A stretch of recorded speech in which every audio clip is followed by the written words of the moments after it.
Blue collar jobs ఈ world లోనే most under rated jobs. వీళ్ళు ఫిజికల్ స్కిల్స్ ఉన్న workers like mechanics, electricians, plumbers, welders and delivery drivers. Construction, manufacturing, logistic, quick commerce ఇండస్ట్రీలో ఎక్కువ work చేస్తారు. ఇండియాలో దాదాపు 30 నుంచి 45 కోట్ల మంది బ్లూ కాలర్ వర్కర్స్ ఉన్నారు. దేశ జీడిపిలో 1.25% కాంట్రిబ్యూషన్ వీళ్ళది.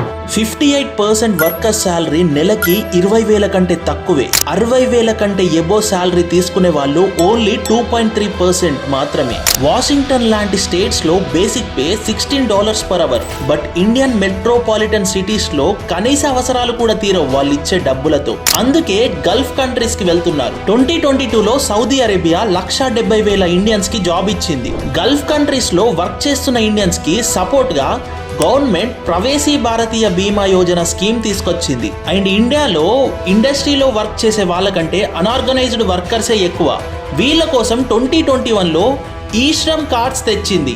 ఈ కార్డ్స్ ఉన్న వాళ్ళకి వర్క్ చేస్తూ చనిపోతే 2 lakhs, ఏదైనా డిజబిలిటీ వస్తే 1 lakh అండ్ 60 years రాగానే మంత్లీ 3,000 పెన్షన్ ఇస్తుంది మన ఇండియన్ గవర్నమెంట్. ఈ కార్డ్ కోసం డిస్ప్లే మీద ఉన్న లింక్ లో లాగిన్ అయ్యి అప్లై చేసుకోండి. ఇంకా ఇలాంటి ఇన్ఫర్మేటివ్ వీడియోస్ కావాలంటే వెంటనే వైరల్ బాబాయ్కి సబ్స్క్రైబ్ చేసుకోండి.